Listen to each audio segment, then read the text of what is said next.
राधे राधे दोस्तों, हर हर महादेव। कैसे हैं आप सब? आशा करते हैं आप सभी कुशल मंगल और स्वस्थ होंगे। इस चैनल में आप सभी का स्वागत है।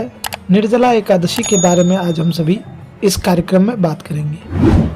प्रिय सज्जनों, निर्जला एकादशी का जो पुण्य फल होता है यह वर्ष भर की सारी एकादशियों के समान होता है। वर्ष भर में जितनी भी एकादशी आती है उन सभी में ज़्यादा महत्वपूर्ण और ज़्यादा फल देने वाला यह निर्जला एकादशी का व्रत है। आइए जानते हैं साल 2025 की यह निर्जला एकादशी कब है और एकादशी तिथि कब से कब तक रहेगी, द्वादशी तिथि कब से कब तक रहेगी, एकादशी कब करना है, व्रत कब रखें और व्रत कब खोलना है, पारणा कब करना है, हरिवासर का समय कब से कब तक रहेगा, व्रत खोलने का शुभ मुहूर्त क्या होगा, पूजा विधि और महत्व के बारे में यह सारी जानकारियां हम अब आज की इस वीडियो में प्राप्त करेंगे। प्रिय सज्जनों, एकादशी तिथि जो है यह इस बार संशय बना हुआ है। कोई 6 जून 2025 को मना रहे हैं तो कोई एकादशी का व्रत 7 जून को मना रहे हैं, यानी कि दोनों दिन इस बार 6 जून शुक्रवार को और 7 जून शनिवार को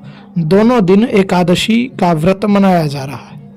आइए इसके बारे में डिटेल्स में हम लोग जानते हैं। हमारी प्रकृति के आधार पर जल को जीवन माना गया है, लेकिन इसी जल को आज के दिन त्याग दिया जाता है, यानी कि जल को त्यागा जाता है और जीवन जल है, लेकिन इस एकादशी व्रत को जीवन मान करके इस दिन जल का व्यक्ति त्याग कर देते हैं। प्रिय सज्जनों, आप सभी यह अवश्य ध्यान रखें कि यह जो निर्जला एकादशी है यह बड़ी कठिन तपस्या है।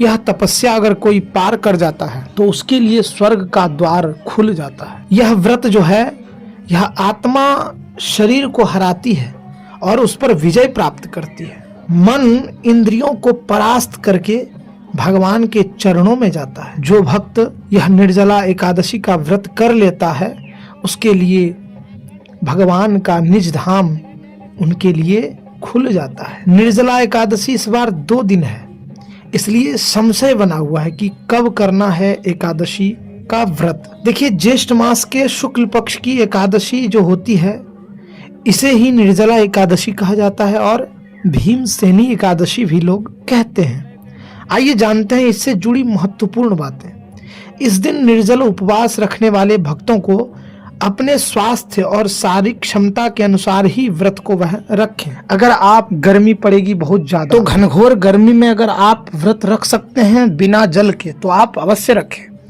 ना अगर रख सकें तो आप इस दिन एकादशी का व्रत करें, जल को न त्यागें।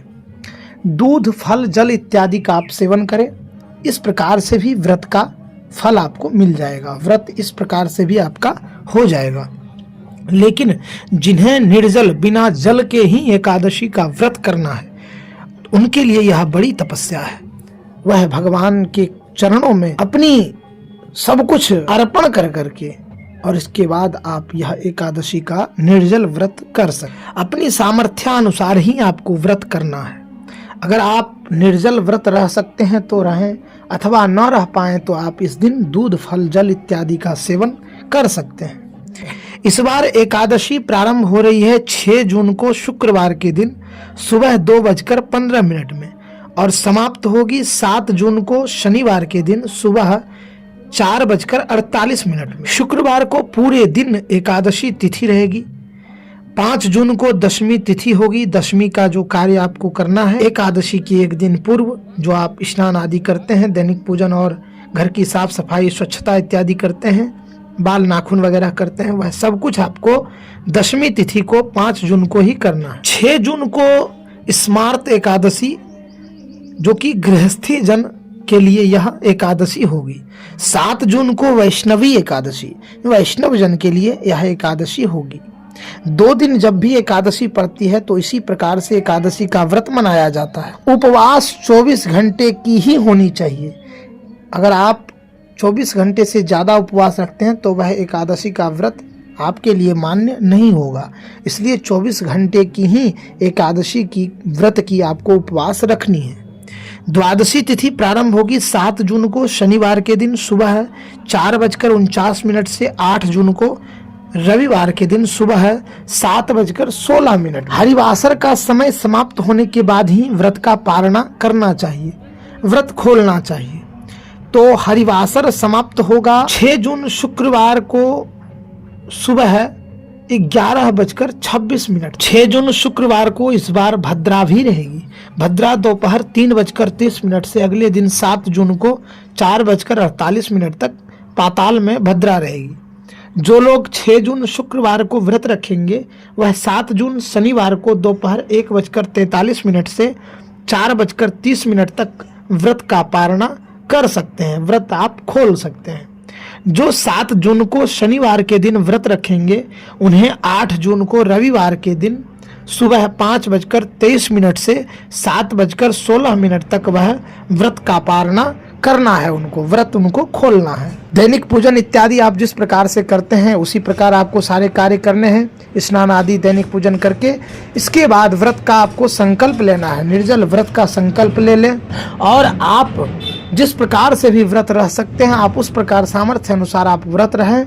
सायंकाल प्रदोष काल में आप पूजन इत्यादि करें और इसके बाद में तुलसी भगवान श्री नारायण को अर्पित करें।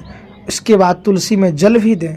इस प्रकार से आप एकादशी का व्रत रखें, एकादशी के महात्म्य, एकादशी की कथा को आप श्रवण करें और अगले दिन व्रत का आपको अगले दिन समयानुसार आपको व्रत का पारणा करना है। दोस्तों, इस प्रकार से निर्जला एकादशी की सारी बातें आपको करनी है और इसी प्रकार से आपको निर्जला एकादशी का व्रत करना है। प्रिय सज्जनों, जिस प्रकार से समाज में हर प्रकार से भ्रांति फैली हुई है, समस्या है, संशय है, तो उन सारे संशय को दूर करने के लिए आप हमारे चैनल से जुड़े रहें। आपको सारी जानकारी सटीक विश्लेषण के साथ सारे पंचांग शास्त्र अनुसार ही आपको शास्त्र सम्मत प्राप्त होगा। दोस्तों, अगर आपको हमारी वीडियो अच्छी लगती है तो लाइक करें, शेयर करें और कमेंट में बताएं कि आपको वीडियो कैसा लगता है और सभी तक वीडियो को फैला दें, सभी तक शेयर करें। चैनल से जुड़े रहें, चैनल को सब्सक्राइब कर लें, नोटिफिकेशन को ऑन कर दें, तभी सारी जानकारी आपको प्राप्त होगी। मिलते हैं फिर अगली नई वीडियो में। आप सभी को निर्जला एकादशी व्रत की बहुत बहुत शुभकामनाएं, बधाइयाँ। राधे राधे, हर हर महादेव, हरि ओम।